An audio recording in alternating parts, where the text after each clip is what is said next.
Hi, welcome to Nerd Church Radio, episode 29. I'm Ben Dupay, and just before this episode today, I thought we'd give you a little preview of a Countdown to Wonder episode that Noah, Ariel, and I recorded on Sunday.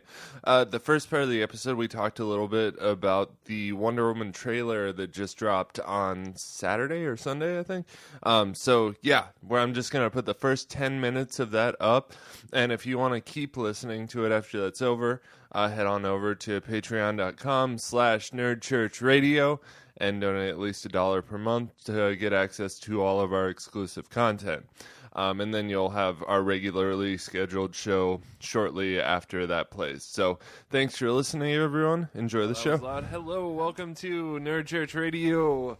Wonder Woman focus, I guess. I don't know what we're calling this. Countdown to Wonder. Yeah. That's what we're calling this. So, I'm your host, Ben Dupay. I'm Noah O'Toole. And I'm Ariel Dupay. And we are your Amazonian expert comic book overlords, I guess. I don't know. So this is a podcast that we're doing to sort of count down the days, months, seconds, minutes to the Wonder Woman movie coming in June. So we're just gonna talk about Wonder Woman for once a month for about an hour. So we originally watched the new Wonder Woman trailer last night. Noah was tuning into the Kids' Choice Awards to check that out. Yep. Which is pretty cool that you sat through that. And I caught it probably an hour later when it went live on the internet. And then we just rewatched it just now, just to kind of sort of get refresh our memories on it or whatever. So I had a couple questions from the trailer that I wasn't sure on. So which origin are they going with for as far as the made from clay or made from Hercules. Zeus? Yep. Or Hercules rather. Yeah. Well, I think I don't know. I think we'll kind of have a bit of a new origin, to be completely honest. If I had to guess, I'm gonna say, because they talk about in the new trailer, she must never know who she really is and stuff like this, and I am pretty certain I'd put my money on the fact that Ares is going to be her father. Oh wow, that is very different. I was thinking, because I was at the comic shop this morning cleaning, and Justin was there, right? And he said oh well, they're gonna go with the clay origin. I was like, well, they said Diana must never find out. Right. So I was like, it seems more to me like they would be going with the her mother slept with the god. And, right. And then I can narrow it down to three options. Zeus is her father, Ares is her father, or she was made from clay and given life from the gods, and for whatever reason Hippolyta doesn't want her to know that she's divine in birth and origin, which is, in my opinion, the longest shot. I think we're going to end up with Ares as her father and kind of go that route. And surprisingly enough, that doesn't tick me off. I think some fans it's really going to, but in actual Greek mythology, Ares is the legitimate father of Hippolyta and the entire race of the Amazons. See, so it doesn't exactly not go with the true mythology of Amazons. I think we're gonna get a very, I don't know, man. I have a prediction that I think we're gonna get, because they're very much about this picturesque kind of world. I think we're gonna get a scene of her mother actually being with Zeus and sort of having one night with him or whatever. So kind of the Azarello run, and she's going to be a demigod, Zeus and Hippolyta. And they're actually going to show us that, I think. And because I think that showing us gods, that would be a very picturesque, kind of weird, crazy way to do it. What's interesting to me is that in the earlier trailers, we hear her talking to Steve Trevor, and he's like, well, what about your father? And she's like, I have no father. I was brought to life by Zeus. Oh yeah, you're right. So I'm kind of that's where I'm thinking she was told that by Hippolyta, and that's why she must never know who she really is, and who she really is either Zeus's actual daughter, or I think it's going to be a little switch, and it's going to actually be Ares' actual daughter. But so why do you think Ares? What makes you think that? I think that the one Zeus might just be too grand of a deity to bring to bring to into life the universe. You know into what I the mean? DC universe, right? Where yeah. Ares is a little bit more focused. Also, I'm kind of noticing some similarities, not even in just the costume, but they're really kind of making the comic book parallel the movie as well as like the TV shows for Flash and things like that, you know, so that fans can kind of, you know, feel the same, Yeah. you know, they're reading the same characters, and, you know, they changed the movie costume is now the comic book costume and things like that. And, Oh yeah, they've it been is, huh? they've been dropping a lot of, you know, things with when Phobos and Deimos recently have been talking about Ares being their father, and when he actually came and attacked, he said it's been a long time since I've seen my daughters, and so I think there's a big meta story that Greg Rucka is going with as well, and I also kind of predicted at about the time the movie comes out, that story is going to reach its apex, and we're going to discover that she might be his daughter or some big That'd be reveal really with cool. her with her origin that goes along with the movie. But that's just my predictions. I, you know, of course, don't know for sure. Yeah, I don't know. It'll be interesting to see how they approach it, because it's something that's never really been talked about in a movie before, or especially in a superhero movie. And I think like having superhero films and having like a mythological sort of aspect to them has never been done before. Yeah. So Well, like- Thor's kind of been the oh yeah, the first, okay, I mean, yeah, 'cause yeah, the Norse you're right, mythology. you're right, yeah, okay. But that was pretty contained. I mean, Yeah. when you get to Greek mythology, it's A lot huge. more people know Greek mythology Yeah, than and Norse for sure. In my mind, it'd be hard to not like bring in Poseidon, since we're doing Aquaman, and he's not. Right, you're curious, yeah, how he's Poseidon. the king of the seas, but it's like, oh, Yeah. does that make Poseidon Yeah. jealous? Wonder Woman, your uncle, Yeah. is there anything mad about that? Or I kind of wonder. I don't know. We're getting into Aquaman now too, but I've been wondering how do you guys? This random weird question. How do you guys think they're gonna do? You know how in the cartoon movies, Aquaman is underwater and just floating around and talking like he's not underwater, and it's like whatever. It's an animated movie. How are they gonna do that in a film? I like, have in a long- no idea. without making it look. They're going to have to really- communicate telepathically or something that No, because Atlanteans- they've shown a short snippet of Aquaman floating in water and moving his lips, Well, and that we'll see. I mean, I'm okay because comic books or whatever, but it seems so hokey to me to do Right. in a live action movie. I just don't know. That's one aspect of Aquaman that I've always been like, this is one reason it wouldn't work to make an Aquaman movie, because this Mm-hmm. would seem kind of weird. I thought maybe they were going to do like Aquaman in like this weird like air bubble underneath the ocean where like he Atlantis is steps in like a yeah right in like a bubble or type. Yeah. that Yeah, could but be. then I don't know. They want it to be water. He's Aquaman, Yeah. so I don't know. Anyway, we're getting into Aquaman. So one more question I had from the trailer though: Who is she fighting? Who's she training with? Yeah. The actress is Robin Wright, who's one of my favorite actresses. If anybody watches watch Princess Bride, you know she's a princess in Princess Bride. That was her. and, Oh my god. And what's Yeah, the Kevin I've never Spacey? seen that movie. The Kevin We have to watch Spacey series on Netflix where he's the president. 20. No, not 24. God, it's. I watch it all the time, People and I have love told it. us and- to right, watch it. and I I just, forget it. I'm drawing a blank on it, but House she's of Cards? Yes, House of Cards. Yeah. Thank you very much. And she's the first lady, his wife, in that. But anyway, she plays General Antiope, which Man, I was hoping so bad that was which is Artemis. Oh no, I don't think we'll. I mean, I would love it if we saw that, but Yeah. I'm not getting my hopes up. Yeah, But yeah. The main characters outside of Wonder Woman are going to be Queen Hippolyta and her two sisters, General Antiope and Melanippe. I'm not sure if Melanipe's a guard. I'm kind of. I know she's African American, and I'm kind of thinking she's the one that gets shot. You know, when you see her swing down in one of the trailers, I think that's Melanippe, but I don't know for sure. But because she dies in the comic too. I think doesn't so. The Amazons kind of she? Yeah. they're always living and dying and being resurrected. You never know Yeah, exactly which ones are yeah. alive at any time or not. But those are going to be the main Amazons in the thing that we'll see as far as, you know, at least the main characters they've named and I all that. I just hope it's not like a Jimmy Olsen thing in Batman v Superman where they give us Artemis like just really quick and kill her off really quick or something. Right, Because yeah. that would just piss me off. If man. we It's do like- see a redheaded Amazon with a big ponytail, even just as a side character, we're going to know that's like a Yeah. nod to the fans that they, Yeah. you know, threw Artemis in or whatever. But Yeah. one thing that I've always kind of suspected we were going to see in the movie, and I'm positive of it now after the new trailer, is that we're definitely not going to see the contest. No. She clearly steals her armor from Yeah. from the room where they keep the gifts from the gods. That makes me kind of sad. You had kind of said earlier that they weren't going to do the. Yeah, I kind of thought so- that for a bit, but Yeah, I mean that it very clearly shows her, saying, hey, I'm going to take this stuff and do it anyway if you're not going to let me, Yeah. basically. And she, drops in from above and sees the God Killer sword. And that's actually another thing. Ariel kind of brought that up too before we started the podcast was there's such a focus on the sword.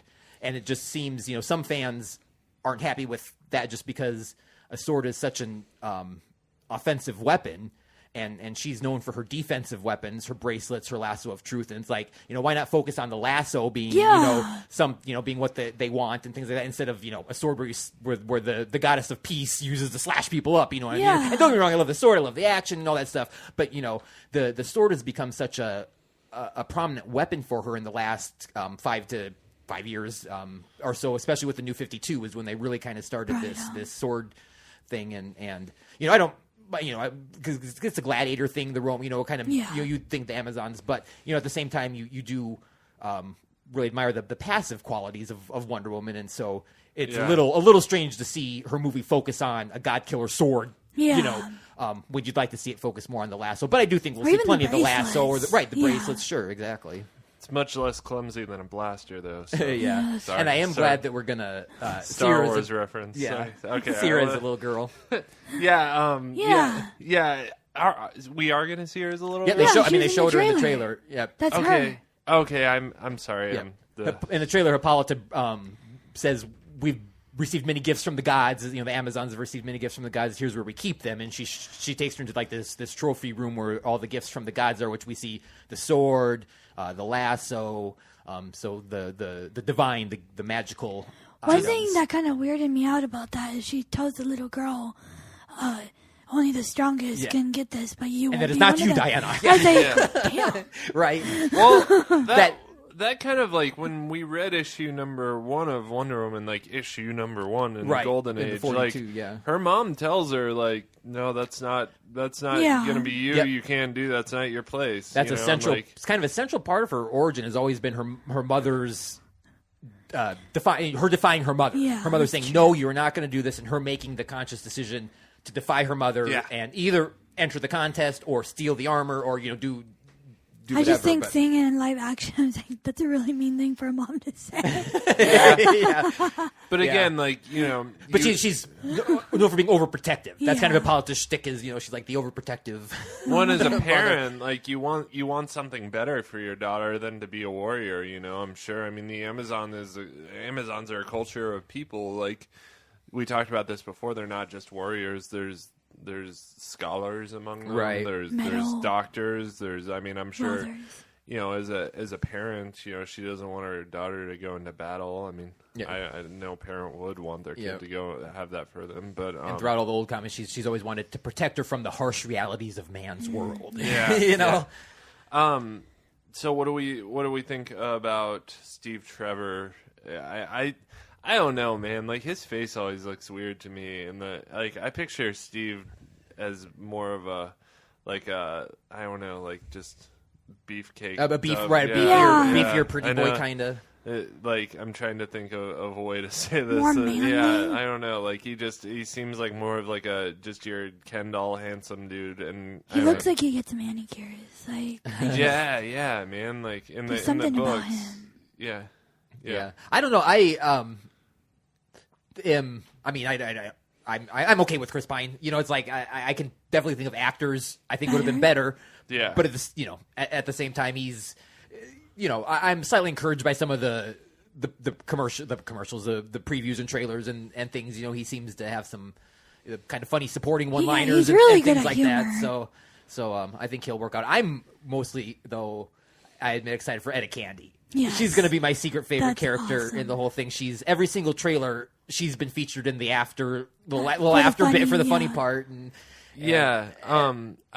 there seems to be like a lot of jokes in this movie, which is so good. Thank Hera, right? Yes. I'm very thankful for that because that looks pretty cool. I'm just glazing over the trailer right now because there was something Maybe else I wanted DC's to finally listening to the fans. Yep. What about her bracelets? To me, like they don't look like the gold, or they're silver in the comics, right? Or they're gold. They're silver in the comics. Okay, usually, because but they just don't look. I don't know. I'm I'm on the fence with the bracelets too. And my complaint is the straps. Yeah, that was my thought. Was It's when not she that it's turned a her full wrist over. right. It's not that it's a full gauntlet. And I mean, essentially that's nitpicking because everything else I've seen with the bracelets are awesome. You know what I mean? So she definitely uses them like I want. But style wise, I like the big thick one piece gauntlet. Versus it looks like just a thin piece of metal with straps on it a little bit. But no, as far as like. We know it's going to be a beautiful movie, right? But like, I don't know. One thing I'm a little bit afraid of is Batman v Superman was also a beautiful movie. So was Man of Steel. I liked both of those movies, right. But there was. All right, and if you want to keep on listening to Noah, Ariel, and I talk about Wonder Woman and her origin story back from the golden age of comics and how we think that's going to be portrayed in the movie, we actually even talk about some of her villains and stuff like that. So if you want to keep on listening to that, just head over to patreon.com/nerdchurchradio.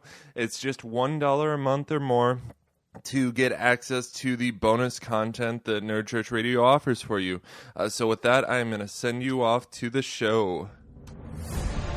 In a world where there are too many comic books to keep up with, one podcast has the stones to bring you all of your comic book needs. Week by week. Book by book. One epic show. You are now tuned in to Nerd Church Radio.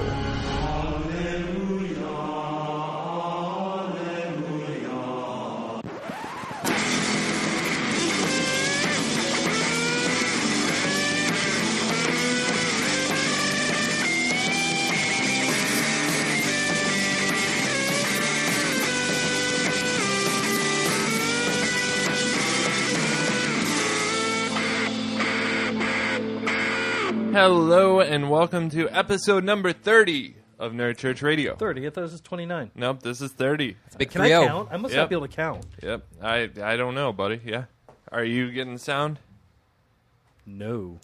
No, you're not. All right, there we go. Technical difficulties solved. I'm your host, Ben Dupé. I'm Noah O'Toole. I'm Bradley Butan. And Travis Roseberry is running a little late. He's probably got some kid stuff he's dealing with or something like that. So he's going to jump in when he gets here.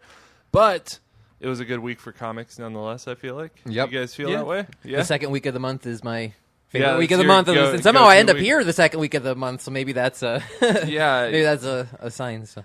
Yeah. I can honestly say that I probably got the short end of the stick this week on my books. On your books. They're good, but I like everybody else's better than I like mine. Yeah, I kind of felt that. I don't know. I had good books. I had The Flash and Action Comics, which Action Comics was, That was a big one. Yeah. that was my book of the week. 'Cause, Me I mean, too. not only was it a big book, but it was, I felt, done really well. Especially because, I was wondering, so the second part of the story is written by Paul Dini. Noah or Brad, but, Noah, history-wise, do you know much about Paul Dini? Yeah, he's mostly famous for writing and maybe even co-creating Harley Quinn. Okay. And he'd do a lot of her stories. And I have a couple books that he writes with. He writes Zatanna really cool. well and stuff. So he's just really a very well known and respected good guy writer. Cool. In the industry. And he usually stays more on the Gotham side of DC. I think. I don't know. I know nothing about Yeah, no, him. I would agree. I would agree with that. And Right. he also reminds me of he writes how Darwin Cook draws, if that makes sense. Just a very wholesome Yeah. way. So Wasn't he on Birds of Prey for a while? Yeah. yeah, Okay. Yeah, I do think that's where I'd heard his name before was on Birds of Prey. So we got Travis coming in here now. Say hi, Travis. Hello, Travis. Yeah. He lied to us. He said he was going to be 10 minutes late, so you got 4 Yeah. minutes. Yeah, you got 4 minutes. Go outside for 4 minutes. Yeah. I didn't think you'd start that week. Oh, All right, and we are back. and we're back. How's it going, Travis? It's going good. Sorry, I was way behind. I haven't got enough sleep. Yeah. Oh, I remember those days. Yeah. Yeah, does I'm the way young one kind of have you running around? Running around upside down, all different directions. Sense of time is completely off. Yep. But you know what?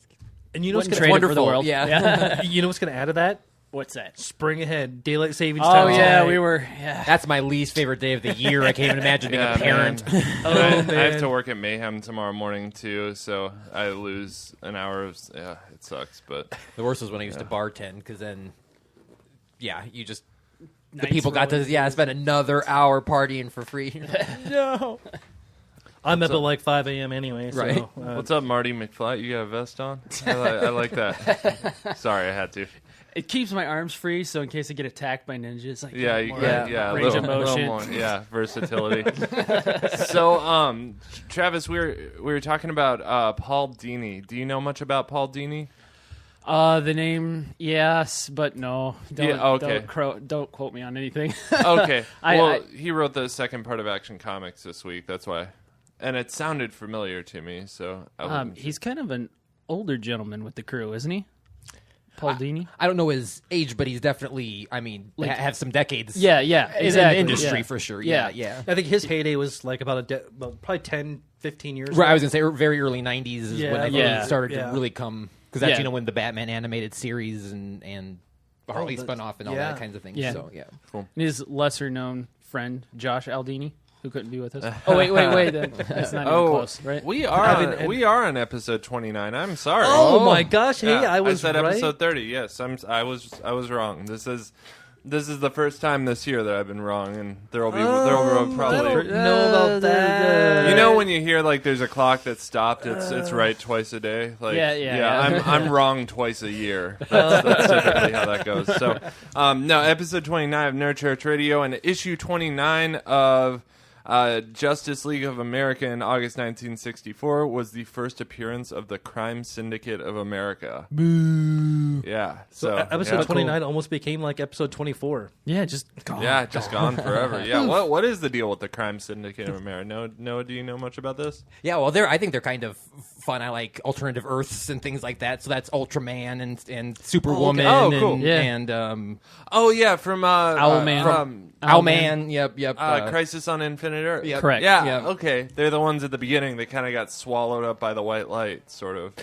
And they've recently shown up in the New 52, that big crossover. Forever Evil. Forever Evil, yep. Oh, really? Yep. Okay, cool. Ultraman. They kind of change his backgrounds, origins, and histories every time we meet him. Grant Morrison did a great story for with sure, him, yeah. or with the entire crew. Sometimes they're from Earth 2, sometimes it's Earth 3. Yeah. But either way, they're still the crime syndicate, and they're the evil version of the Justice League, and they're kind of Ultraman- awesome. yeah. Yeah. Ultraman eats kryptonite in Forever Evil Right, to get his right. superpowers, Yeah. and he's so strong that he can actually push the moon in front of the sun because. What is it? The sun actually takes away from his power. It's all kind of like the reverse of Superman's. Right. But it's a great fun read. It you is, know? yeah. So Okay. it's a great That's little cool. group. Like I said, I love the multiverse. So here at NCR, we are a Stephanie Brown podcast, otherwise known as a spoiler podcast. You guys are going to Exactly. kill me, but what is Stephanie Brown Brown is is the spoiler, spoiler. right? Okay. No, just spoiler. Spoiler, yeah. That is her superhero yeah, alter yeah, ego. yeah.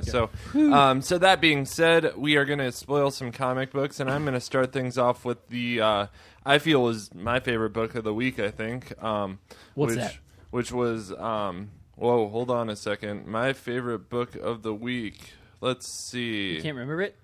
Podcast NCR Episode 29. Comics 3/8 DC. My favorite book, and I think the obvious book of the week was Gotham Academy.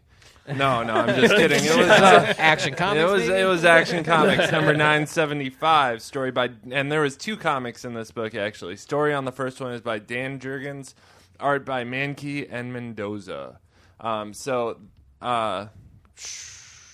The Man in the Purple Hat.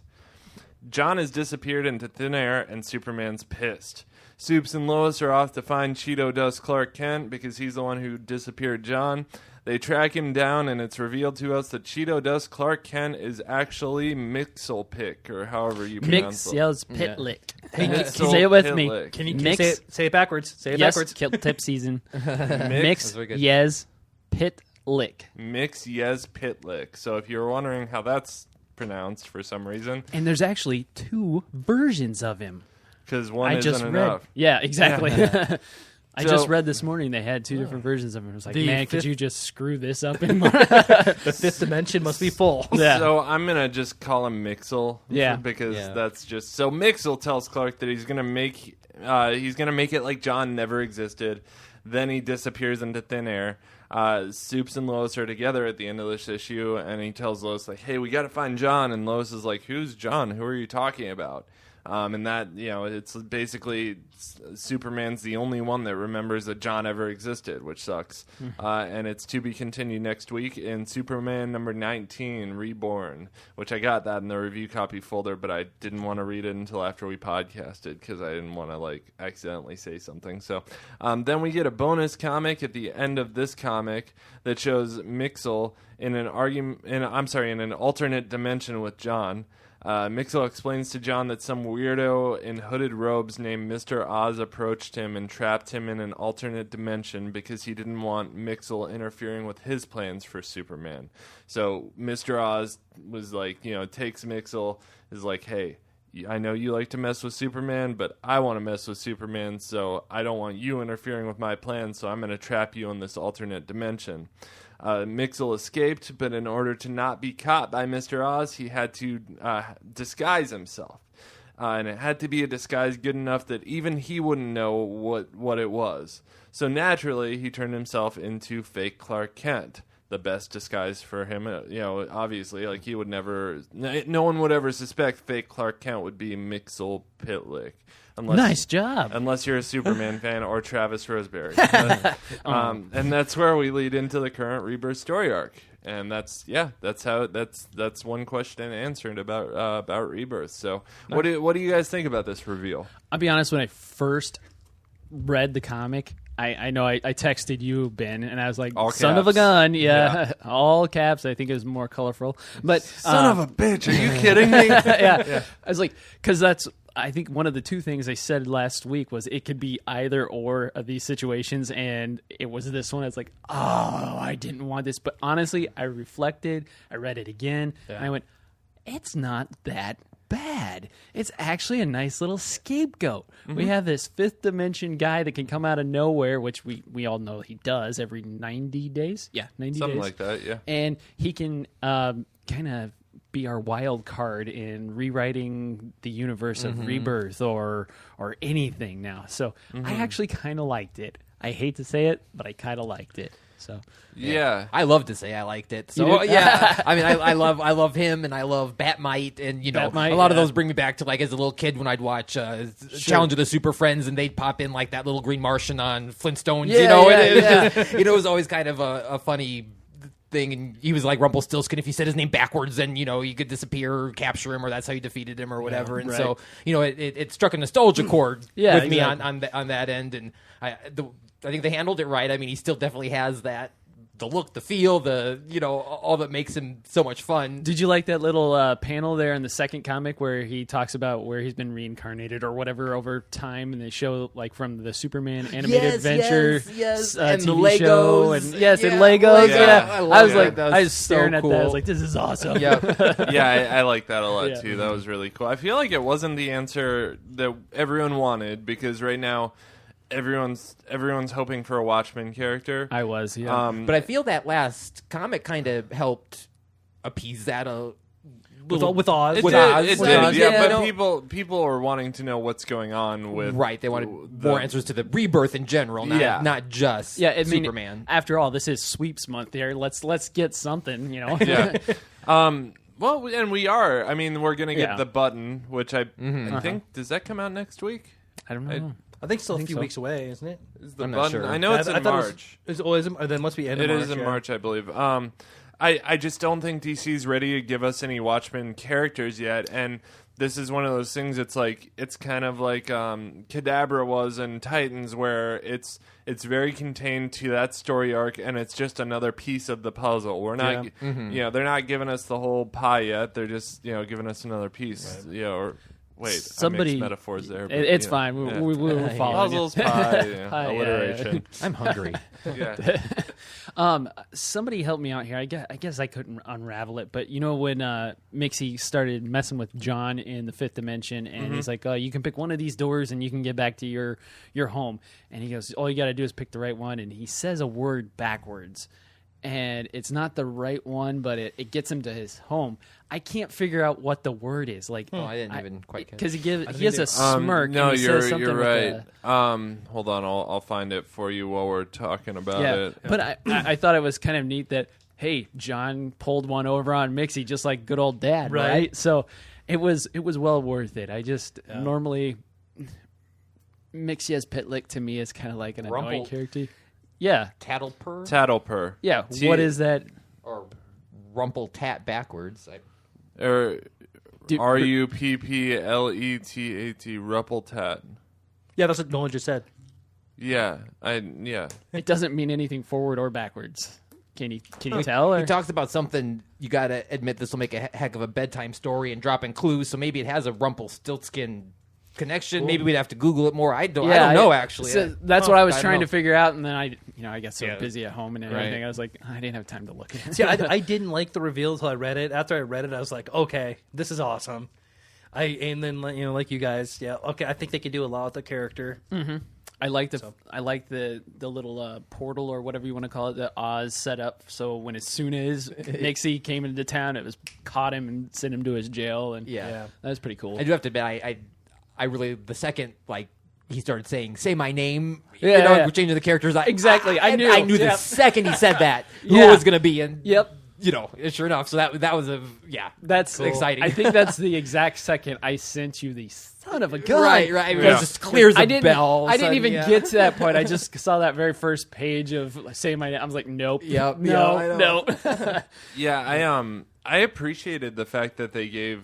I mean, as someone who started heavily in Rebirth, I really appreciated the fact that they gave us all that exposition on the past stuff because I didn't know anything about Mixel. So it was nice to learn about him. Yeah, and it kind of seems like he may not be. I mean, disappeared John and everything of it, but he's not really a bad guy. Right. He's just he's kind of like Loki in the sense. Sure, definitely. He likes to create mischief, and that's his deal. That's a good. Yeah, he's like the Loki of the DC universe, sort of. And he popped up last time I saw him, and you can imp. There we go. Thank you. Last time he popped up that I remember is in New 52, and it was the very beginning. It's Action Comics. And it was towards the end of that run where Clark becomes Superman, and it's actually his wife from the fifth dimension in human form, and it was Grant Morrison that wrote it, so it was so mind-bending. Right. Could be hard to follow from he's a great writer, but it's like my brain power. He's big into the Inception thing, Yes, it's like, how many layers do we have to peel away to figure out what's going on here? Exactly, but that's the last time I saw him, so I was like, we're overdue. Right. Yeah, and I mean, that's what a friend told me was like, Mixel is just fourth dimension mumbo jumbo, or fifth dimension mumbo jumbo, or whatever. And but I don't know. I was worried when that happened because I was worried it was going to be too confusing or not make sense. Exactly, but I feel like they approached it in a really good way. And they did a really nice job. Yeah, I agree with that wholeheartedly. So, what'd you rate it? Yeah, so we have a rating system here, and I will play that system for you so you know what we're talking about. If a comic book is bad, we rate it as blasphemy. If the book is good, we give our blessing. If the book is not bad, not good, but just kind of meh, we rate it as stuck in purgatory. If the book is great, we rate it as holy. And if a comic book exceeds all standards of awesomeness, we rate that book as salvation. All right, and that being said, I give this one holy. I don't think it was a perfect issue by any means. I think there were certain problems with it maybe, but overall I think it was great. I think the artwork was fantastic. Agreed. I really liked the artwork, especially the second half. I thought it was really good. You liked the second half over the first? Artwork? Yep. Really? Okay, yep, cool. I did. Yeah, but I think they were both good. I don't know. The second half was so colorful and fun and weird, and I don't know. I really liked it a lot. Well, it reminded you of the old books. Yeah, it did. It had a very like Golden Age type Yeah. feel to it. So I'm pulling up the book assignments right now. So yeah, did anyone else have any thoughts on that book? I thought the art, like you said, was beautiful. Yeah. Like especially the parts when, like Noah said, he was saying "Say my name" and he was jumping between Parasite, that was Luther, very and cool. all those. It's Yeah. like, oh, They that were is all just like wonderful. big splashes. Yes, Yeah, I yeah. loved every second of that. So, Yeah. and I do have to say I appreciate the second half of the art as well. It's not my style, but I liked it, and It was fitting to give it a whole new look. yeah, You know what I mean? Yeah, exactly. Yeah, yep. Yeah.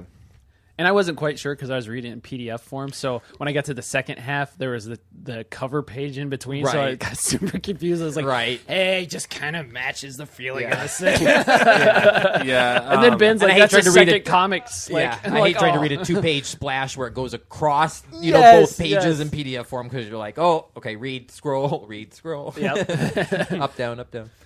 Well, that would have been my problem. So Brad, what would you rate this one? I agree wholly. Holy? Yeah. Yep, that's what I agree with yeah, too. yeah. Yep, I would have rated it wholly. Sweet. All right, cool. Well, we will move things on. I heard that Red Hood and the Outlaws was really good this week. I liked it a lot. Yeah, so did and I. I heard it was a very good jumping on point for Yeah. maybe new readers. Yeah. I didn't read it myself, but Oh, yeah. I kind of want Do to yourself hear, a favor hear you tomorrow talk morning about with it. the bowl of cereal. Yeah. 'Cause I loved it. Okay, cool. So, Red Hood and the Outlaws #8. Who is Artemis? So I'm going to keep this kind of short because I have to do like a little fanboy at the end here. But Red Hood and Artemis are in search of Mr. Stirk, who may have info on the Bow of Ra. Did I say that correct? Mm-hmm. Okay, the Bow of Ra. Remember when we first met Artemis in the Red Hood? Or in the Outlaws, she was in search of that, but she kind of put that on the back burner to help out with Bizarro and Black Mask. Artemis roughs up the joint, the bar that they're in, but stalls when she sees this person named Aquila. Mm-hmm. Okay. Or Killa. I don't know how you Aquila, pronounce okay. it. She's a new character. She shows up. It's actually Stirk because Stirk is a shapeshifter. It throws her off her game, but Red Hood comes up and hits him in the back of the head with a gun and knocks him out. Red Hood and Artemis exchange a backstory on who Aquila is and who Artemis really is at her core. So we've met Bizarro's backstory, we've met Jason Todd's backstory. Now we get Artemis, which I don't know squat about Artemis, and this was a great point to find out about her. She's because awesome. I am just. You know how much Ben loves the redheaded reporter lady in Green Arrow? I'm starting to get Feel the that way about feels Artemis? for some Artemis. Yeah. She's such an awesome character. Yeah. I feel that way about Artemis too. Actually, she's What is it great, with you man. and redheads, man? Oh God! Really? So- yeah, in front of my wife, you have to do that. Yeah, she's. So we get a fun history on Artemis and how you kind of correct me if I'm wrong here, Noah. How to pronounce it? Bana Arduous, the city that she's from. Banana or Bana. Yeah. Yeah. I said Bana McDowell. Okay. They're the Bana McDowell Okay. Amazons. It's the city that she's from or was formed. We get to find out, because it's from like the Egypt area type thing, which I totally didn't know until later. Then we find out why Artemis is so interested in the Bow of Ra, and what it can do, which was awesome. Take some time, read it, and if you're reading it in PDF format, switch it to full screen, 2 pages on one, because it is cool artwork and it's great story. We get Wonder Woman in that part of the story too. She squares off with the two of them. Just beautiful. Yeah. Yeah, the artwork is so cool. Yeah. So now we get to my fanboy part. I loved the art because it's by Rockeford. Kenneth Rockeford. He is amazing. I met Top him notch. 2 years ago when he came to Wizard World Comic Con here in Des Moines. Yeah. Signed all. He did a run on Hell on Earth with Superman, which was fantastic series. I thought mind bending, alternate reality, time travel, whole 9 yards. Nice. I got a piece of art from him for like $15, Nice. and it's huge. And he signed it, and I stood there and like gushed for an hour over the dude. Yeah. And he's like super nice. Is he an older artist that's been No, drawing for a long time? he's younger. I would say he's Oh, he probably is? in his 30s. Yeah, he did the New 52's Red Hood and the Outlaw with Jason Yeah. Todd, Starfire, and Arsenal, and his artwork is just uncomparable. You cannot. I mean, Yeah. it is just the top. Panel it might layouts. be top of the line. Just all the detail. Yeah. The detail, the panel layouts, something that he makes his characters look young and fresh. Just has a new look about it. And, Yeah, if you like new artworks and Artemis now, Brad's already seen it, and it's too bad the listeners can't see it. But when I found out that Gilliam March does the variant covers for Red Hood and the Outlaws, I had to get the variant that. cover. Did you get it too? Yeah. With Artemis, Yeah. front and center. It's Yeah, I loved cool. every bit of it. There's that cool little splash page, so we find out how Artemis's tribe, is that what you'd call it? Or sect? Yeah, tribe. Split from Themyscira, and why they did. I mean, it was kind of a brush-off line. But anyways, loved the art. It was fantastic. Keep doing what you're doing, Kenneth. Love the story. I'm on the verge of actually rating my first Salvation. But I am reserving it, and I'm going to say very, very, very, very, very high holy, verging on Salvation. Okay, cool. Do yourself a favor. Read this thing. Read this book. Read it. Go out and buy it. If you do the PDF format, that's great, but go buy it just so you've got it. Yeah, buy digital. You can always buy digital. Yeah. So, I'm looking at it. I'm interested to know if it's like classically inked because it's so detailed that it looks almost like he inked it like analog, like pen and paper. He might have. I don't know. It's got such a unique style. I completely agree. I wanted to give it a Salvation, but I thought I might have a bias, so I gave it as high of a holy as I could without it being. See, that's how Salvation. I feel. I don't want to rate, and things. I definitely give it. It's my book of the week for sure. But I've literally waited years, like since before the New 52, to see Wonder Woman and Artemis together. And when I read in previews a couple months ago that this issue was happening, I mean, I've literally been on pins and needles waiting for it to come out, and it didn't let me down. It gave the proper homage, like the proper history of Artemis that like is true to her history, and the Bana Migdal Amazons and being surrounded, leaving Themyscira and going to Egypt and taking on their deities, and then that's how you get the Ra, and the bull and all that stuff. Yep. And I loved too how even that sect of Amazons had their own champion. You know what I mean? Aquila was their champion, whatever. Yeah. Just like the Themysciran Amazons have Wonder Woman as their champion, and so it also kind of established, Artemis is again the anti Wonder Woman a little bit. So, but yeah, I agree with you. Go buy this book. The artwork alone is, but it was so good. Yeah, and I don't mean you can't buy digital. I just if you like that. There's paper something feeling, about about having it and like keeping it forever and especially ever. with the quality artwork. Those you just feel like you want it on paper for there are certain books like Jeff Lemire is an artist that I like to buy his stuff because he has a very watercolory style, and they always print his books on really thick paper. So it's just, I love owning physical tactile. copy. Yeah. Awesome. Cool. How about you, Brad? Did you read it? Yeah, I did. Man, it was awesome. It was great. I agree with you guys. She's such a cool character. Yeah. Yeah. Man, I really like how her and Jason Todd are, the way they are together. They're bonding Yeah. in their own way. Right. I wish Bizarro made a little appearance in the book. That was kind of the only negative, if you could put it that way. Yeah. It's just that he wasn't in it at all, even in his backstory last issue. She was in it a tad. Right. But at the same time, he got his due last issue. So. What happened to him, by the way? Jason took him out.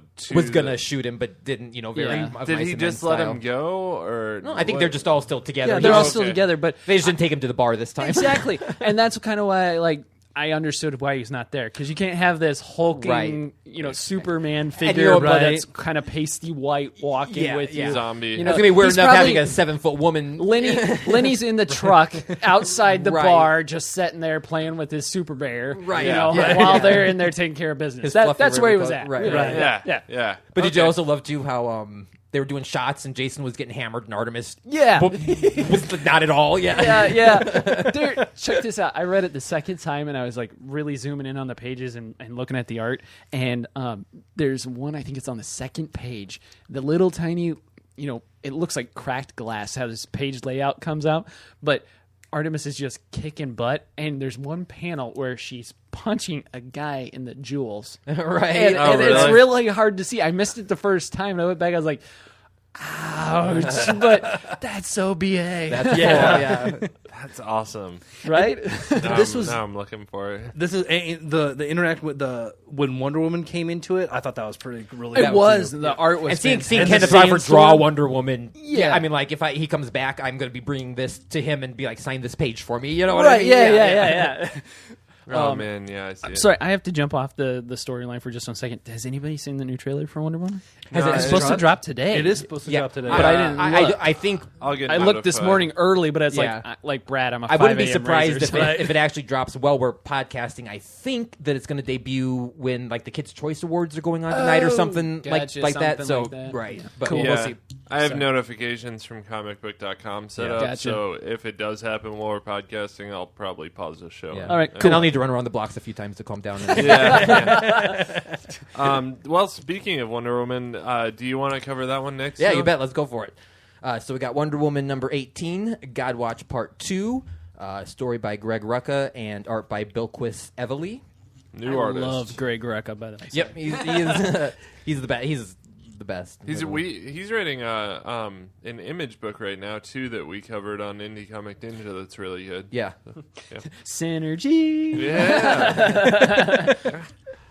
All right, so last month, Phobos and Deimos, the twin sons of Ares, have forced Veronica Cale to use the new Cyberwalker machine on Wonder Woman by kidnapping her daughter's soul. The plan backfires, and Veronica's friend and partner, Adriana Anderson, is killed when the Cyberwalker is destroyed. Now it's been over a year, and Veronica is finally able to get Cyberwalker back online. Although she's dead, her neural map is still stored in the machine, and Veronica is able to reconstruct Adriana in AI. And she officially now wants to be known as Dr. Cyber. Meanwhile, Barbara Ann Minerva has been reinvigorated by Diana's arrival and wants to go on an expedition to find other deities. Conveniently, Veronica Cale offers to personally fund her entire research into the African plant god Urs Kartarga. Now, of course, Phobos and Deimos are still the puppet masters pulling the strings, as we see Izzy, Veronica's daughter, is still captive this whole time. Wonder Woman, concerned for her friend Barbara's safety, drops by the expedition to give Barbara this beacon that will summon her should she encounter any danger and need some help. But, thanks to Dr. Cyber, Wonder Woman never gets the SOS, and Barbara Ann Minerva has been transformed for the first time into the feral, bloodthirsty cheetah. And next month, we get Godwatch Part 3, Witchcraft, which means Circe. So I'm pretty excited about that. Overall, Dr. Cyber has grown to become like my favorite villain in all of this. I love how every time they draw, like she changes her appearance to match what's going on. She did like that giant Amazon and that Navy Colonel, and then last time she was in that cheetah outfit that the cheetah wore from the 80s. I really dig what they're doing with Dr. Cyber. It's really fun. And it's such a good way to have a current, unlike a current villain, you know what I mean? You know, with computers and things, which is such an opposite to, what Diana knows as far as growing up on Greek history. Right. Yeah. I was going to say there was a cool splash page where she's like stopping a plane in midair and stuff like that I just thought, man, that last had some epic the double splash Yep. of her like Dr. Cyber creating all the havoc and Wonder Woman having to clean it all up and it's really kind of heartbreaking to watch, man. Cheetah get transformed into Cheetah. The whole and that's what I like so much about those. It has so much heart, even if it's breaking heart. You know what I mean? And I really wish my only critique of this issue would be like, I really wish I could have seen like what happened with her turning into Cheetah, because Veronica Cale mentioned that she makes a choice and it's the wrong choice and she gets turned into Cheetah. Yeah, and they just kind of skip over it. Yeah, and we might see that. I hope too. they We'll see. That's the one thing I was going to say about this is it is a plus and a con of the series in general is that it's got such a meta story to it. the way the 2 weeks go back and forth and are separate yet intertwining and come together in these epic ways, but you don't know it if you don't read the whole thing. You know what I mean? Yeah. And so, that's, works for it for people who read it, because you just get these big payoffs. Mm-hmm. But if you just pick up an issue here and there, it's still meaningful and good. But, I think you kind of missed the whole, like what he's really going for throughout 10 issues, seeds that have been planted. But I was also, I think the only other negative I was going to say, there's a couple scenes where she's kind of like landing from flying and Wonder Woman. Oh, okay. And she's just in like a normal pose, just her hair's up and her lasso's up. And to me, just, I don't know. She doesn't really look like she's levitating, really. She just looked like she's walking. Awkwardly walking, yeah. I wish her feet were pointed more down. Right, I like a more of a grand landing, like they usually land with 1 foot in the superhero in the air, landing. still superhero landing, exactly, yeah. This was a little whatever, but... even like... Yeah, she just looks like she's walking right there or something. Or I don't know. Yeah. It's weird. Yeah, cool. I did really like the art though. Yeah, I did too. Overall, Bindus was I thought two there were little nitpicky things. I really liked it. Yeah, and there was one of Cheetah jumping in the air where she looked kind of weird, like that. Like I don't know. She just looked. They're trying to make her weird and fairly, but he did do a good job too of adding some plot exposition that I think went unnoticed when Phobos and Deimos were telling a bedtime story to. The faceless Izzy, it was about their father and all this time. Basically, Ares has been imprisoned by the other gods and goddesses of Olympus, who then gave life to the Amazons to guard him. And so we kind of get the origin of the Amazons snuck in there unnoticed. I totally glazed over. Kind of always been on iffy ground since the New 52. What they're because it kind of gets changed here and there and stuff. So. Yay for that, and otherwise, I definitely gave it a holy. I mean, I loved loved it. So. I agree too. Do you think Veronica Cale's kid's gonna stay messed up? I hate saying messed up. I know, faceless. Faceless. Phobos and Deimos removed her face, so now she's just just this faceless child, and then have her soul basically imprisoned in Tartarus, which is the Greek hell. And how does she breathe? So I don't know. She doesn't need to because her soul. I don't know. Yeah, see, we go into metaphysical stuff here, so you just kind of accept it as a comic books. The kid's soul is imprisoned in hell. And as a result of this, she doesn't have a face, and she's just basically a body that walks around or whatever. And I think they must move her. I think she just sits, and they've got to move her. But to me, I feel sorry for Veronica Cale, and I like her now. You know what I mean? I really do. She's really set up to be the bad guy for Wonder Woman, which is great. 'Cause she's got her own really deep motivations for it. So overall, it's just great job on all that. They're doing a really great job of turning her into Wonder Woman's Lex Luthor. Exactly. Kind of, which was his goal when he created her way back when she just didn't quite take. Even in the Adriana Palacki series that was going to get on NBC. Do you guys remember that? And and then it didn't get picked up. Thank God, because if you've seen the pilot, it's. I'd rather have no Wonder Woman show than a bad one. Yeah, and border on that. But Elizabeth Hurley played Veronica Cale, and she was the really be the villain. She would have been good for it. Yeah. It's kind of like when you found out that Nick Cage almost played Superman. Oh, right. You're like, oh my God, right, yeah. Yikes. Thank God we avoided this tragedy. Yeah. Did you watch the documentary about that? Okay, I had to. haven't It was a seen it. train wreck, Yeah, man. I saw it. It's funny. I'll have to check that out. No. You don't have to. Oh, come on. As a DC Comics fan True, yeah, I guess podcast so. co-host, I feel it's my obligation. Owe it to yourself. That's my title. There you go. Midwestern Regional DC Comics fan podcast co-host. Is that going to fit on a business card? Yeah, it fills up the whole thing. It's literally the highest level that a Midwestern regional podcaster can achieve. Anyway, Assistant to the Midwest. Yes. I was hoping you would make an office joke. All right, Brad, you want to talk some JLA with us? Sure. Reluctantly. I'm sorry. I know you got kind of boned on some of the books. No, that's fine. Ooh, what? You did what now? I guess I got boned on the about books. Like, yeah, Right. like got screwed on the book. No, I don't know. no, they're That was good. good. No, they're good. I mean, there's better books of the week. Oh yeah, okay, I got you. But you're right, just yeah, you're so- just jealous. Okay. Oh, and apparently I didn't write down the writer or art. I got you. Steve Orlando is the artist. Okay. Or I'm sorry, Steve Orlando is the writer. Cool. The artist is Felipe Watanabe, Scott Hanna, and colored by Hi-Fi. Cool. So Lord Havoc this is Justice League of America. Lord Havoc and his generals take over Kravakakoris. Sure. Okay. Sure. Yeah, I looked this up too, and it's not a real place. Yeah. I don't think. And it pissed me off because there's this one part in it where like the newspaper is blowing by, and there's like a quote. The only visible text is a quote in another language, and I like looked it up because I'm like, surely this must be here for a reason, and it's like, no, it's gibberish. not. Yeah. It's not nothing. So anyway, the army gets behind them as the leaders of this country and warns Batman to leave and the Justice League.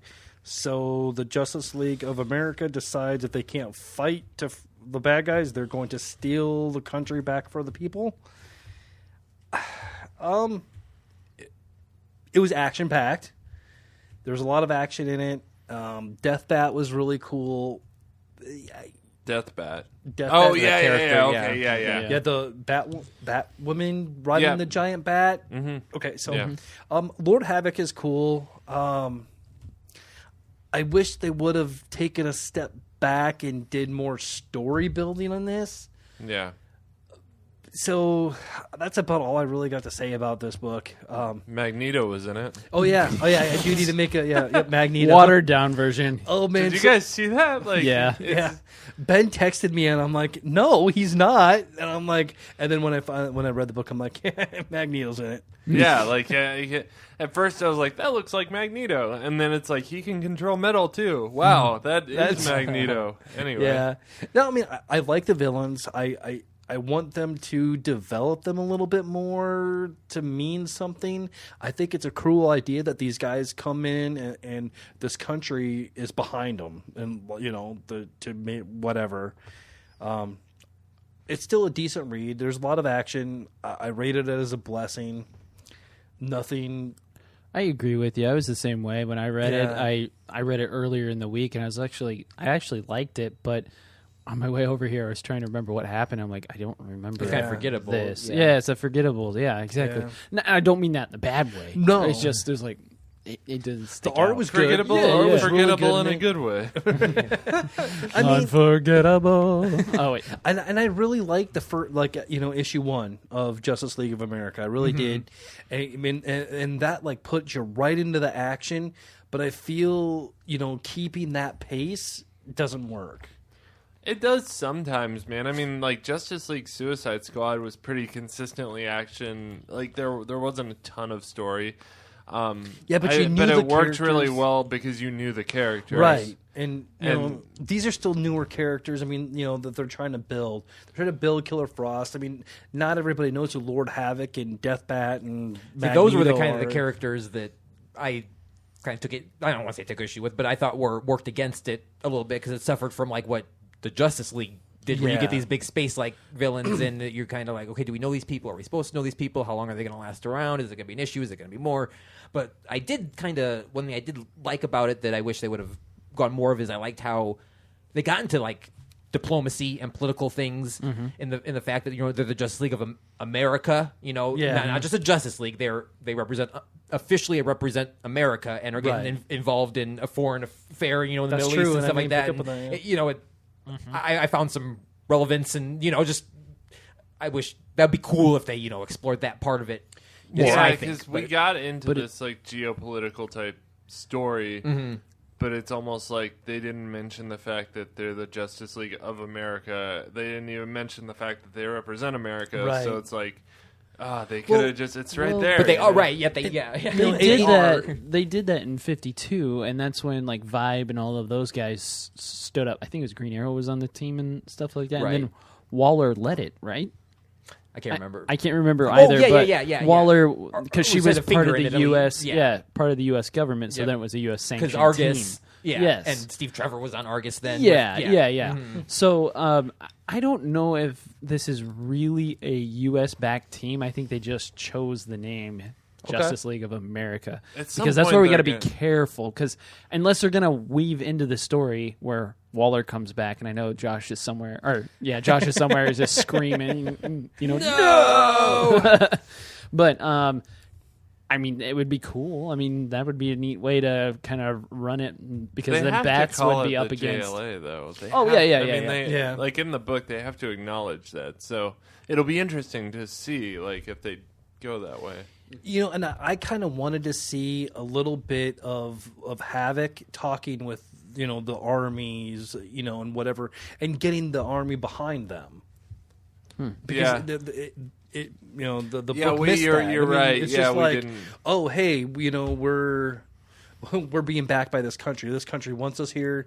We are pretty much their Justice League. Yep. Well, I think he said. Well, I their think army the way, wants them there. The way Not they the- approached it was like I mean, they're afraid of Havoc and his team, so they're like, well, they protect us, so we're just going to submit to them instead of fighting back. And they didn't show any of the civilians' reactions to it either, because they're like, we're going to steal the country back for the civilians, but where in the book did it show that the civilians wanted that? Yeah, that's. I mean, I think it's just kind of the writer was maybe trying to imply that they're just afraid of Lord Havoc, and they aren't going to fight back because they're scared. Well, but You then gotta give a panel with Lord Havoc with some dialogue talking to the civilians to instill fear. Yeah, But I mean, it's still a good read. I'm not trying to bash it too hard. I'm still going to read it because I think it's. I like the team members. I just, I want some character building now. Well, they kind of did do that, but they did it through fear. There's a page, I think. Sorry, my phone just froze. But it's with Hellbat flying over a group of citizens fleeing from the activity, and she says, "Who said you guys could leave?" And then she starts attacking the crowd. So I think that's their way of kind of doing that, but only in so many little panels because you got to leave space for those ads, right? That's right. there's only one choice to obey us or die, pretty much. Yeah, so, yeah. I mean, Gotcha. and obviously they're going to obey and not But die. again, it didn't come from Havoc. It didn't Well, come but from it the came from main his guy. It team. came from one of his People. generals or Yeah. whatever. I got you. Yeah. The part with the America, though, there's a line where he says the world is, or Vixen's like, the world is watching, make the right decision here. And he's like, the world only watches us when we're on fire, and you people only come here when something is going bad. So that led me to kind of believe, There's some political backing. there's some political backing to, right. Cool. I'm starting to feel uncomfortable about this And then conversation. and then next is Justice League of America extremists. Ooh. I give this one a man. I'm so close to purgatory on this one. Oh. It's not even funny. Oh, I gave it a blessing. Yeah, I do Blessing low always good. blessing because they're losing my attention on this one. And honestly, I feel like If you can an forget it, it's- event book like this should be bigger than that. I mean, Yeah. like I was really looking because I love Steve Orlando as a writer normally, Yeah. and I loved Justice League Suicide Squad, so I was thinking this was going to be the same type thing. Sure. Because didn't he write Justice League Suicide Squad? I think so. I don't remember. Yeah, so I was thinking we were going to get more of that with this, and I was a little. Maybe it's because my expectations were so high on this that I was just a little let And the down first with book it. did start out good, and then where they were now we've rounding just up all the team, and kind then of faded a bit. So let's hope it this is number 2, but it's actually number the third three- book, right, yeah, 'cause of the so- rebirth. Yeah, I'm so confused. right, yeah, numbers aren't even the same anymore. not in the multiverse. We're going to go to the comic book shop someday, and it's just going to be like little pictures of shapes. You're like, Right. what does that mean? Is that a hieroglyph? The future. You'll need a Rosetta Stone just to go to the comic. Yeah. book store. Yeah. All right, Cool. so I think we're about spent on JLA, and Think so. I'm gonna move things along here and cover Flash, number 18. Are you going to cover it really fast? Pretty fast, actually. Yeah, this is a shit. Yeah, I got you. Fast the Flash. I see what you did there. Zing. All right. Hey, quick question for you: if you're cleaning a vacuum, are you a vacuum cleaner? Ooh, good question. Yeah, I think you are. Just checking. Yep. That's what If vegetable oil is made out of vegetables, what's baby oil made out of? Ooh. that is the most Funny. subtle That's so funny. I like it. dead baby joke I've ever heard. Sorry. God. It's made out of baby pee. Yeah, No. That's Ew. We're getting into weird territory here. All right, All how right, was The Flash? Flash number 18. Story by Joshua Williamson. Art by Jesus Marino. Andy Owens and Chris Sotomayor. So Flash and Kid Flash want to go visit Kid Flash's dad, who is Reverse Flash. But, geez, can we Could get you any fit more Flash in more in there? speedsters? Yeah, come on. Let's get another Flash in the story. There's not enough. But Reverse Flash has been transferred to Bel Rev. So the two decide to head over to Bel Rev and pay Reverse Flash a visit. Then they try to sneak their way into Bel Rev, but Amanda Waller and her goons catch them outside of the prison. Waller tells them that the Reverse Flash was never in Bel Rev and to get out of there before she throws them in jail. So they decide to go ask Captain Boomerang if Reverse Flash was ever in Bel Rev. Because who better to ask advice from than a Bel Rev inhabitant, I guess? I don't know. So Flash and Kid Flash show up in Australia right in the middle of Boomerang doing some work for Waller. And the three of them are captured by some bad guys called the Weaver Clan. And next issue is worst team-up ever. So... yeah, I don't know. I thought it was a good issue, man. I thought it was fun. Really fun to see Barry and Wally interact. Amanda Waller and Barry and Wally, Captain Boomerang and Barry. We got all the nice team ups in this issue. They're fun. Got a lot of Captain Boomerang being in his ridiculous self and getting into trouble. And in his natural habitat of the outback. You don't see that very often. Usually he's... Observe the Captain Boomerang in its natural habitat. As it quarrels with two other criminals. Yeah. All right, so Joshua Williamson told a really great story that was kind of narrated by Wally's strained relationship with his father. Because of the solid narrative, we were kind of able to jump from Central City to Louisiana to Australia, and it was pretty seamless. I'm excited to see the three of them get in trouble and learn more about Wally West and his relationship with Reverse Flash, because I think that's kind of that's up in the air right now with the Rebirth thing, Reverse Flash being his father. I'd be interested to know from someone who read The Flash in New 52 if that was how deeply that was explored, I guess. I mean, do any of you know? I did. It tied with it, but they really let that part drop in Rebirth. Cool. Okay. Yeah. Cool. So, we don't know yet. Yeah. And so it'll be cool to learn that for the first time. It was really neat to see Crocodile Dundee show up with his Spider-Man vest on. Yeah. I know. I saw that. I'm like, wow. Yeah, I missed that. You're just talking the very about the last guy panel, at the end? yeah. Okay, Yeah. Yeah, I guess. Yeah, he does. He does look like that guy. I love those movies. Crack, Oh you wow, call that he enough? does. Holy crap! He's DC version of Spider-Man, I guess. He's got Crocodile Man. Spider vest. Yeah. Okay. Look at that Shayla. The artwork was awesome. I thought so, too. Really good Yes. artwork.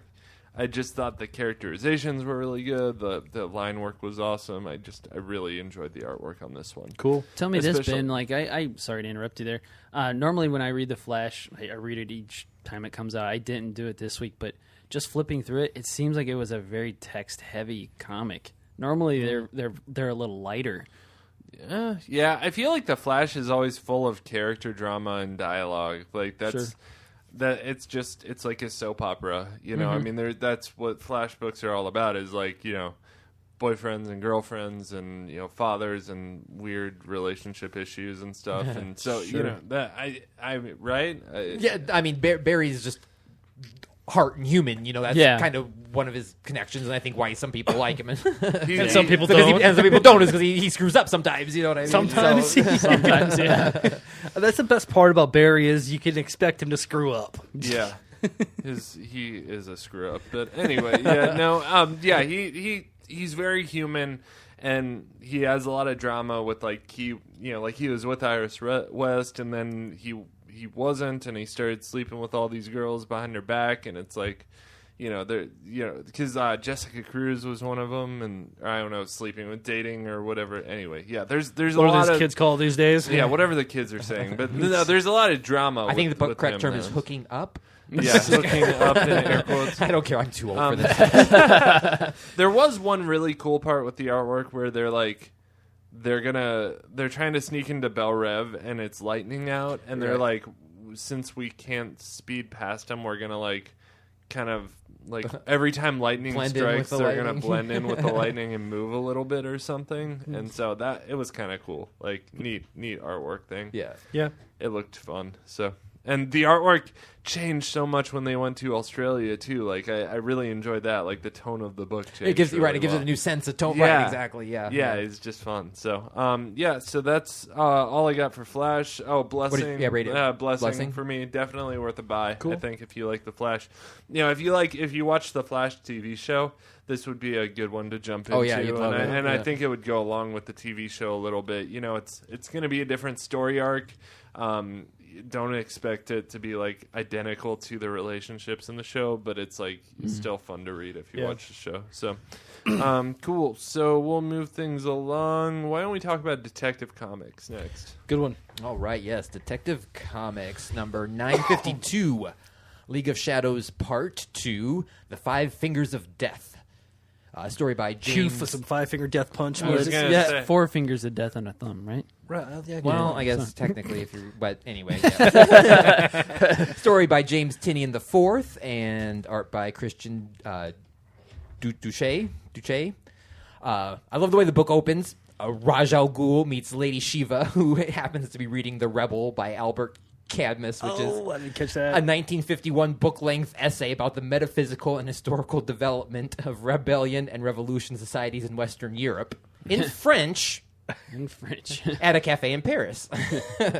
Also, Raj Al Ghul looks like Wolverine here. Right. Just A little like- bit, yeah. I but can see still that. with his cape. the cape that he I say the outfit he hasn't changed for thousands of years apparently, but yeah. A longtime feud has led the League of Shadows attacking the League of Assassins, and when Lady Shiva refuses his truth, Raj resorts to force, much to Shiva's delight. A mere 10 seconds later, she bloodily obliterated his troops barehanded in true Shiva style. And we find out definitively that Cassandra Cain, a.k.a. Orphan, is Shiva's daughter. Next in Gotham City, Shiva watches the Bat family battle from the rooftops above them.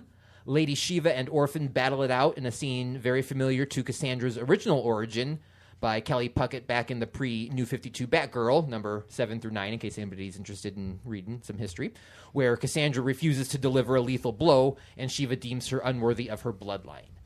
Batman intervenes, and Shiva turns her attention to him, taking him down more swiftly than I have ever seen Batman go down. Yep. Before vanishing, Lady Shiva delivers a threat to Batman that the League of Shadows will engulf Gotham and everything, including the city, will die. The issue ends with Cassandra coming to terms with the fact that her mother is an evil, cold assassin who murdered thousands or more and finds comfort in the fatherly arms of Batman. Finds comfort in the arms of Batman. I don't think I've ever heard that one Well, there's before. been some reoccurring themes of Batman being fatherly to these people, Sure. and Yeah. I feel Oh, like yeah. Yeah. that was Especially in a father-daughter moment to me. It felt, but I was glad to see Duke.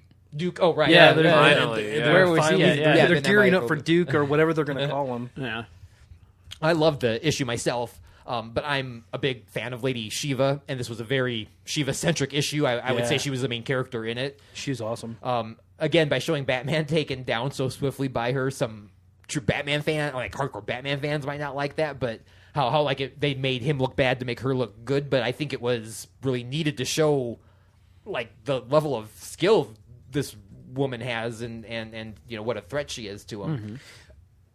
I actually like that. I actually like that she took him down so fast because, yes, Batman has a level of awesomeness that's unmatched, but his big thing is being prepared, and he wasn't Right. He prepared wasn't, yep. for Shiva. Yep. So There's always somebody that's a little bit better fighter, So Yeah. it's like that's her. But the panel layout like totally helped drive that action. The art, the and bloody panel. massacre thing was awesome. Well, Yeah. for sure. And even though like the author he borrowed very heavily from some written canon, it was all still fresh, and that really because Cassandra Cain's got some hardcore fans. It's her time as Batgirl and Black Bat and Orphan now and stuff. So it really paid homage to her as a character, and it was Detective Comics, so Batman doesn't have to be the lead, in it, and it was cool to have kind of the focus on Shiva and Cassandra. So I really liked it, and I gave it a holy. What did you think about the interaction? Sorry, what did you think about the interaction between Batwoman and her dad there in the cell? Oh yeah, that was interesting. I haven't actually formed an opinion on it. I was the same way. It kind of took me off guard, and I was like, wait, what? I don't know what to think of it exactly. Yeah. It definitely. But then to make my mouth drop even more, you saw Cassandra listening to that all over the intercoms in the other room, and her tears streaming down her face, and I was just like, "Oh my god, I'm so sorry." I dug you if I could be in the comic book, but right. Where do you think it's gonna go from here? As far as like, I don't know what next? Because like the League of I hope we get an epic battle between Ra's al Ghul and Lady Shiva. That was kind of like the one little maybe complaint I had was in that opening battle. Like they hit or Ra's and her meet and they're at this cafe talking and all this stuff, and then all of a sudden his troops come down to attack and all this stuff, and then it shows the 10 seconds later and she's dispatched with her bare hands, and I mean, what did he just jump in a taxi or what happened there? I don't know where he went to, you know what I mean? And so I want to see them two battled out as the head of the League of Shadows and the head of the League of Assassins, but I don't know, because it sounds like she said they're just going to kind of disappear now and like, but they're going to handle their plan from I don't even know what their plan is right now. Well, to kill They're Gotham, get prepared. but kill Gotham. but they're gonna. I mean, it's kind of like a. We're not going to strike the second, but you never know when. So, I mean, I hope they continue this story and they strike, soon, and we get some more stuff. But knowing detectives, I'm sure there's a meta plan to this all, and it might, be a bit. But we'll see. So, I hate to admit to my ignorance here, but so there's the League of Shadows and the League of Assassins. I was confused. League of Assassins is what it's called in the comics, I think. Right. Well, yeah, that's Ra's al Ghul's thing, but the Lady Shiva has her own ninja clan. That's what that is. That's the League of Shadows. Oh, really? Yeah. That's why I was last week when I read the other one. I was like, wait a minute, something's off here, and I didn't know the backstory to Shiva. Right. So, thank you for letting me know that. I didn't know the League confused. of Shadows was actually a thing. I thought I was under I don't know if that's pre-existing, but that's definitely. I mean, that's definitely what's going on. I mean, I thought that they were the same thing and just sometimes being called Shadows, sometimes being called Assassins. That was my they're warring assassin leagues. I mean, how cool is that? You know what I mean? Right. So that's why I want this to, Give us a book about that. Right? Yeah, no kidding. When I first read it, I was under the same impression as you, Brad. I thought they were just kind of calling each other, the same thing by different names. And then I the first page of this, I thought, oh, is this a backstory? Like she put the beat down on Raj, and then she takes the clan and then she renames it, right? Because it's kind of like an arrow. And it could be a splinter of the League of Assassins too, for that matter. Right. I mean, we don't know quite that much backstory, but sure. Yeah. But I think you're right. No, I think you're absolutely right. I think it's two different ones, warring clans, the whole nine yards. So thank you. I can't wait to see Shiva go up against Ra's, because that'd be about the only two people that can pull one over hand to hand on Batman, or those two. So it'd be awesome, to see them go at that. Yeah. Cool. Well, what did you rate it? I gave it a holy. Holy? For sure. Yep, very solid. I gave it a holy as well. I really enjoyed this one, man. It was one of my favorite. I got Batman sitting in my inbox too for next week, and I want to open it so bad, but I'm just waiting. No, Ben. No. I know. That's the voice in my head going off. Stop, Ben. All right. So Hal Jordan and the Green Lantern Corps. Why don't we do that? I heard that was I meant to move that one so earlier. Good. No. It was really good. Hal Jordan and the Green Lantern Corps, number 16. Stragglers from the Sinestro Corps are being rounded up and forced to join the Green Lanterns or be sentenced to a science cell. Pretty neat little thing. Saronic, John, and Space Cabbie head out in search of Guy Gardner, because remember, Guy Gardner stole Space Cabbie's cab, and now he's like, nah, I gotta get my mom ride back. So they go out in search of guy who is ready to lay the smackdown on Akrillo, or maybe his new partner. So, ding ding, it's fight night on planet Heap. It's kind of an interesting name of planet. Akrillo versus Gardner, Brawn versus Brawn, Hardhead versus Long Tongue. No rings, one punch, and guy is done for, right? I mean, he just takes one square to the jaw and he's on the ground. It's Rocky versus Apollo Creed. Yes, except for not so fast. Right. My boy from the East Coast doesn't fall so easy. Coming from an abusive home, guy knows how to stand up and to big, some might say huge, bullies. Huge. Guy ends the fight with the old pull out the eye move, which poor that Akrillo. age-old trick. Yeah, Kill Bill. Yeah, exactly. Poor Akrillo. I mean, this guy, he's lost a ring finger the first time he showed up because a Kilowog sliced off his ring finger. Then he had his tongue ripped out by Mongol, and he wore it on a necklace around his neck for a long time. That's that weird picture you texted. Yeah. I was like, what are you texting me? And now, in this episode, he had his fingers broken and his eye pulled out. Guys, he's got feet. Go after the toe or something, man. So, after Akrillo yields to Guy falls dead? Passed out? We don't know. Find out in the next issue, Death's Grasp. I said it was good art. It was a nice story. I'm actually going to rate it as Blessing. Because I didn't find it as a fantastic story, but I did like it. It was everything that they touted it was going to be last issue, and I walked away happy. Right. You know. That was one of the bloodiest books I've read. Yeah, in a long time. yeah. And it was done so well. The getting the Punch guy each other Gardner face getting and the rip your crap eye out. out kind of way. Yeah, Sure. yeah. Oh man, no, but good thing they got a doctor right there in tow for Sorana. Yeah. Yeah. Yeah, I need to read this series. I caught up a while ago to issue like number 13, and I haven't read any more from there. And it's one of the, I didn't want to just jump in. Sure. I tried to jump in on this one, and it was too confusing. So Yeah. I think it's one you need to maybe read. Yep. It's not quite a good jumping on point yet. I think they're like we've kind of been saying for a while, the slow burn is the mode of Rebirth. I think they're doing the start of a slow burn here to the return of Sinestro, just because of the forced join the Corps or get sentenced to a science cell. And I just feel like something big is going to happen with that, you know. So I kind of like it. I like the way they did it. Yeah. So Did anyone read Justice League Power Rangers? No. Oh, you guys should.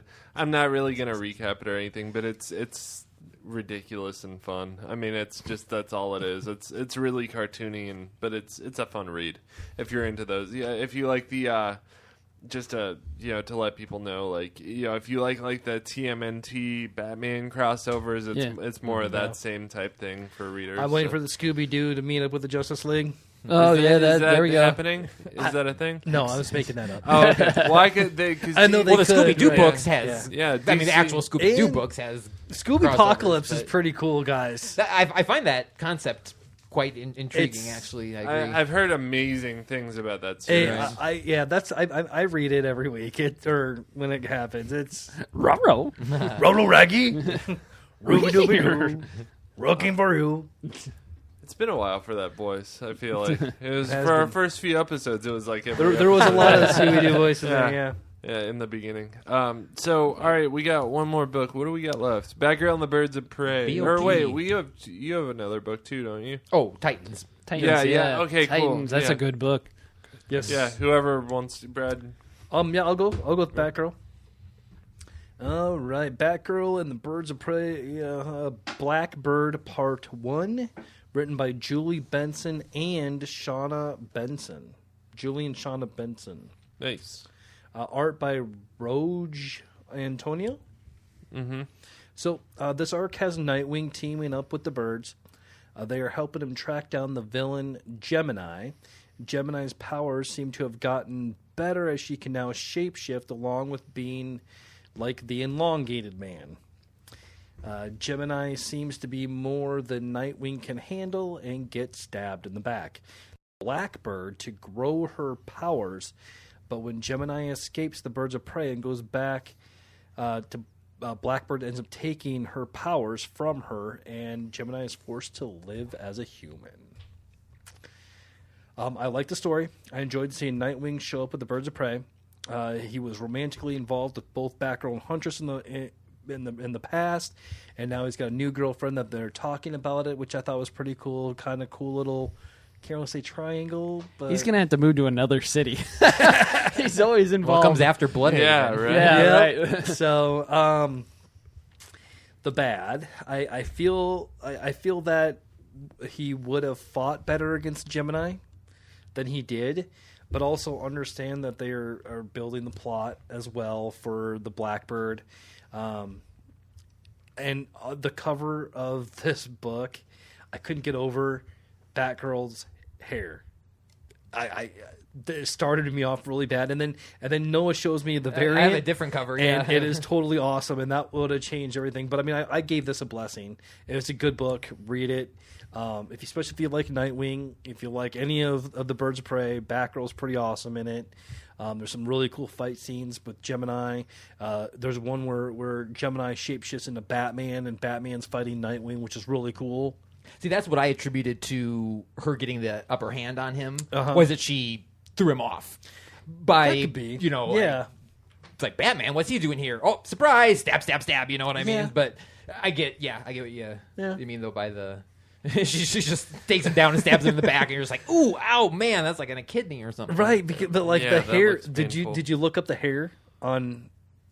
Oh, on the cover. cover. Yeah, Yeah, Batgirl's hair is just like there. It's not. It's just like a big. I think orange, it's like an. But yeah. then I got this, like, Yeah, looks which like the hair is multiple awesome on one that where one. they're, all Right, the things yeah. I don't know. They just Yeah, that was a strange art choice. It felt like. Yeah, especially because all the other hair on Huntress is fine.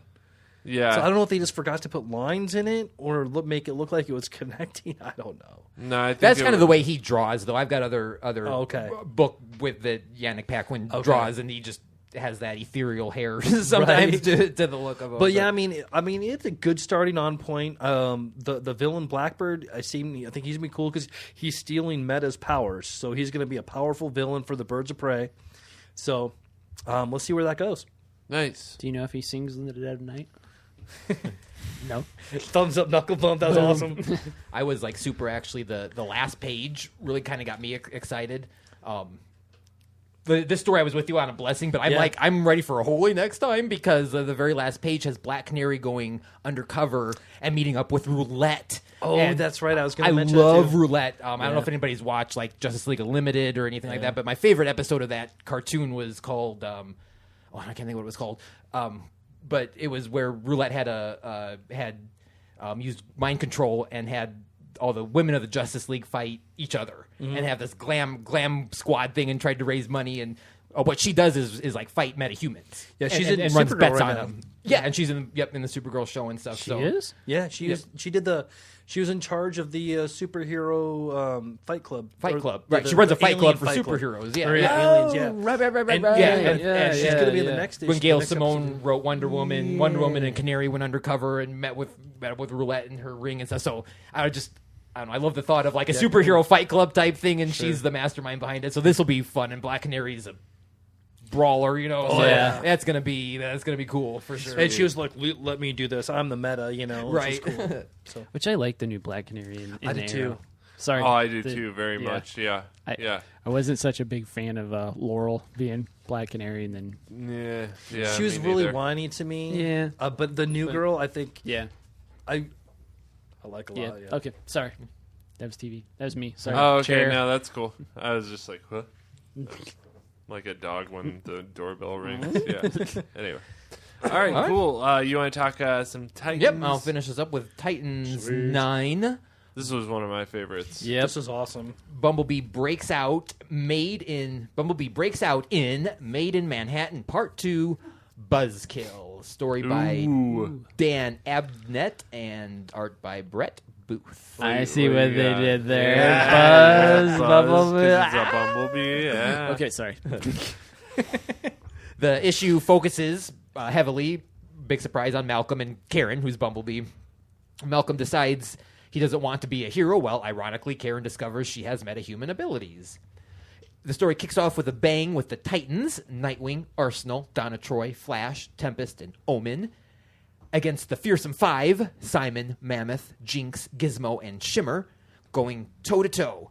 Simon insists they've changed for the good, and some have even given up their powers, having taken the same cure as Malcolm. And it brings up a refreshing scene where they have a conversation about whether or not people can change, and I love that they also took this opportunity to talk about Roy's previous drug addiction. It really cements it into Rebirth continuity and adds some depth to the Titans' dynamics. I appreciate that. Yeah, it was really I'll call it a special moment. Yeah. We discover that the Fearsome Five may not be as truthful as they first appeared to be when Nightwing and Flash are attacked by Mammoth when they go back to Meta Solutions for some after-hours recon. While nothing exactly concludes in this book, it was better almost because of it, because it set up such an exciting, continuing, ongoing storyline. The book has such a big air of positivity to it, too, which is, I'd say, important even for a Titans title.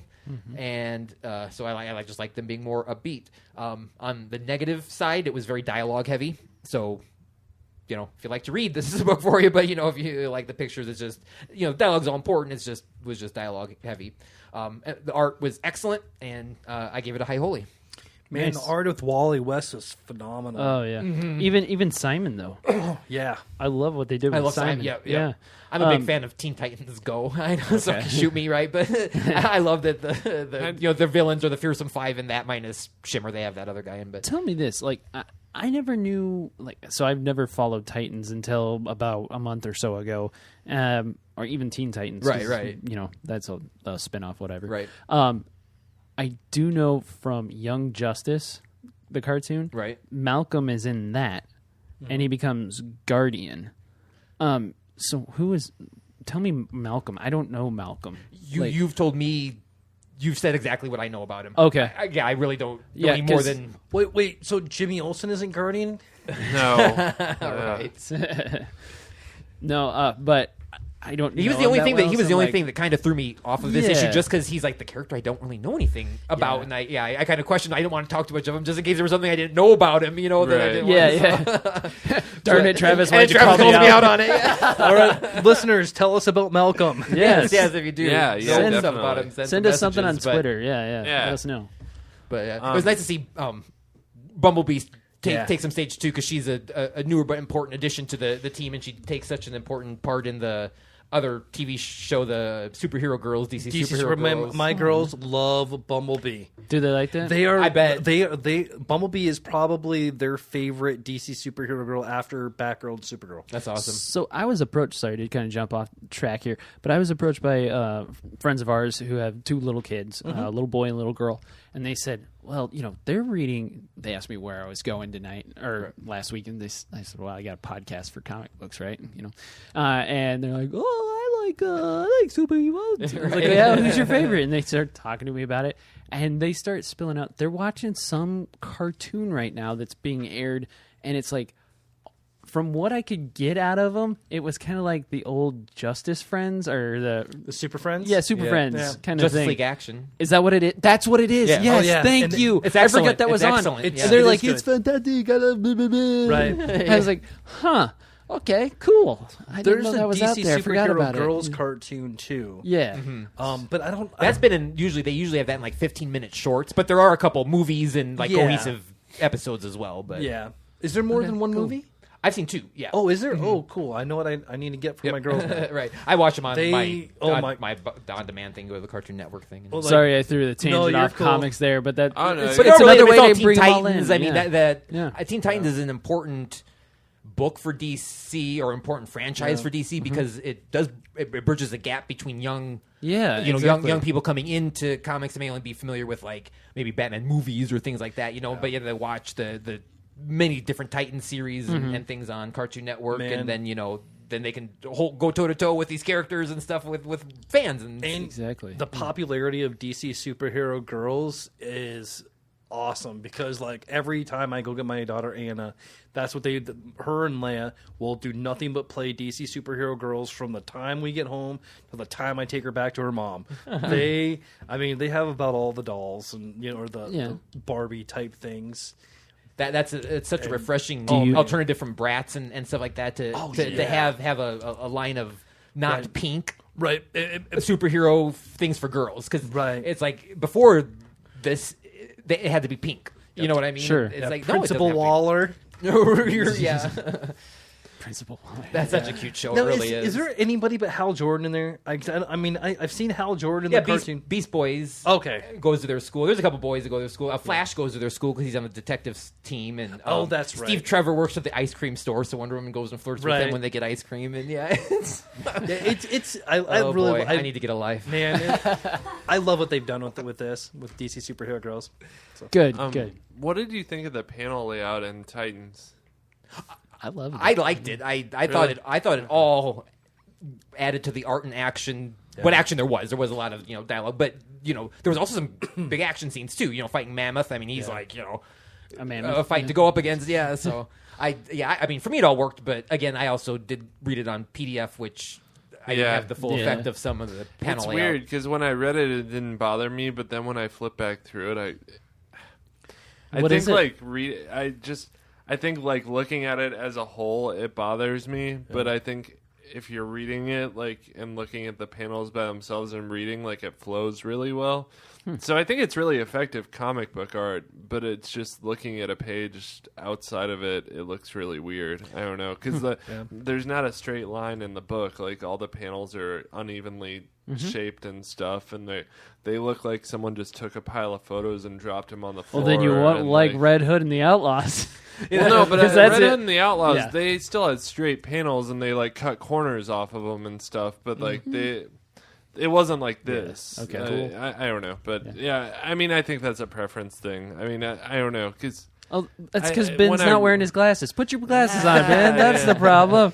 No, he was already wrong earlier in the episode. Oh, okay. Sorry. He gets two. That's right. Okay. You can't be wrong about preference. Come on.